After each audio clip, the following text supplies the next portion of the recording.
Working in the Mythic Realm. Here in the heart of mythic Britain, set in the grounds of the ancient Glastonbury Abbey, we'll explore the mythic stories that are held deep within our DNA, in our cells and our tissues.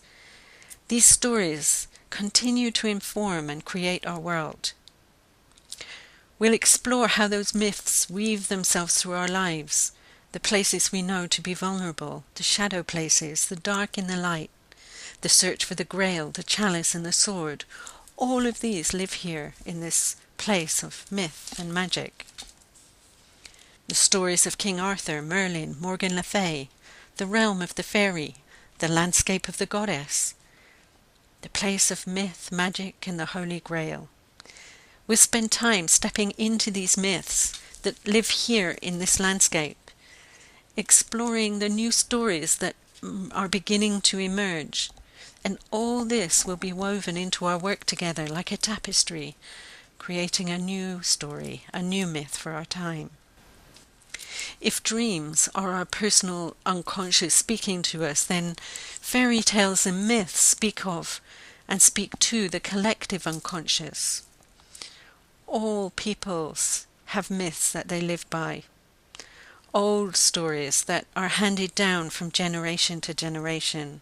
Stories that help us to understand as people who we are and to feel our place in the world. They offer us a sense of belonging, a kind of roadmap, so that we understand where we are within our personal story and within the story of mankind. This is the way that we get to understand our humanness and to see that there are paths that we might take along our life's journey. Then our lives become a sacred journey. They have meaning and purpose and a destiny that we can step into.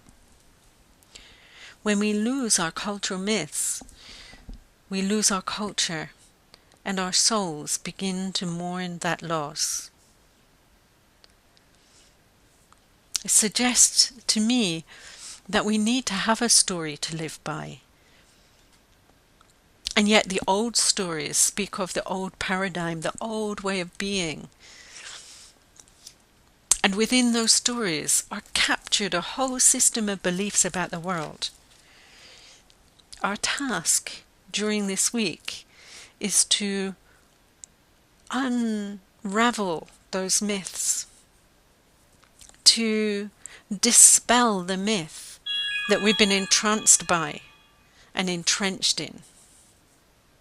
And once we've been able to unravel those myths and stories and the beliefs that are held there, then that gives us choice. Whether we know it or not, we are creating all the time. In fact, we're more powerful creators than most of us even dare to dream. And most of us have been unconsciously creating a world that we may not be enjoying and we don't know how to stop. If you are training to be a shaman, or if you work with people, or even if you came to make a difference in the world and your life touches others, then this work in the mythic realm will help you to deepen your understanding so that you will be able to see where people are caught. Which story are they caught in? What are the beliefs that are held there? And how they can shift from being entrenched in a story to being entranced in a new myth for themselves. This is really the true gift of the shaman of the 21st century. It's the art and the craft of the shaman. Come prepared to have fun, to immerse yourself in the world of the invisible, to step into the landscape that is full of archetypical energies that we can work with. Come prepared to learn a new language. Please join us. I do this course once a year. It's in Glastonbury, and it's in February.